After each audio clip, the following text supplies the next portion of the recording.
Saudi says politics are excluded from OPEC Plus's decisions, and Musk confirms he's stepping down as Twitter CEO. You're watching the Daily Brief with Forbes. I'm Ramia Faraj. OPEC Plus leaves politics out of the decision-making process and out of their assessments and projections. That's according to Saudi Energy Minister Prince Abdulaziz bin Salman, who said OPEC focuses solely on the fundamentals. He said OPEC Plus's October decision to cut oil production turned out to be the right one for supporting the market stability and prices. He said playing politics with statistics and forecasting and not maintaining objectivity often tend to backfire and result in loss of credibility. Morocco increased its key interest rate for the second consecutive meeting in an effort to rein in inflation that hit a three-decade high. The Central Bank of Morocco raised the benchmark rate by 50 basis points to 2.5% as the country suffers from surging prices caused by local drought and Russia's invasion of Ukraine. In September, the central bank hiked its interest rate for the first time in 14 years. Elon Musk says he'll step down as Twitter CEO once a replacement is found. Musk tweeted, "I will resign as CEO as soon as I find someone foolish enough to take the job. After that, I will just run the software and servers teams." This is the first time Musk has mentioned stepping down after he polled Twitter users this week asking whether he should quit, and 57% of the nearly 18 million respondents said yes. Musk has reportedly intensified the search for his replacement. FTX founder Sam Bankman-Fried has signed legal papers paving the way for his extradition from the Bahamas to the U.S.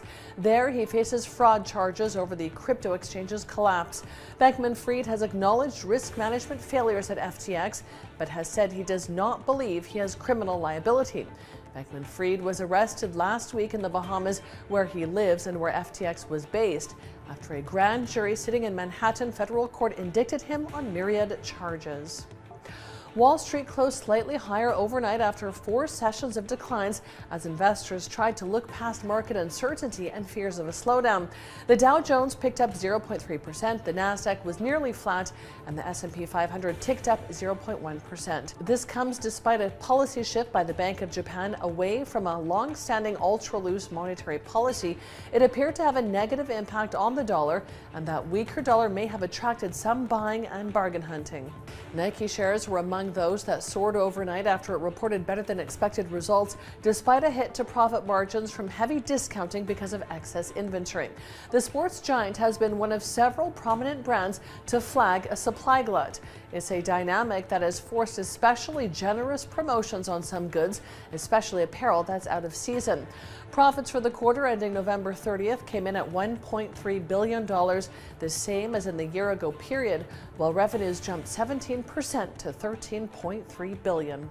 The World Bank has approved a fresh $610 million package for Ukraine as the war has hit its health sector, critical energy infrastructure, and transport networks. Since Russia's invasion, the World Bank has mobilized $18 billion in emergency financing to help Ukrainians, of which $15 billion has already been dispersed.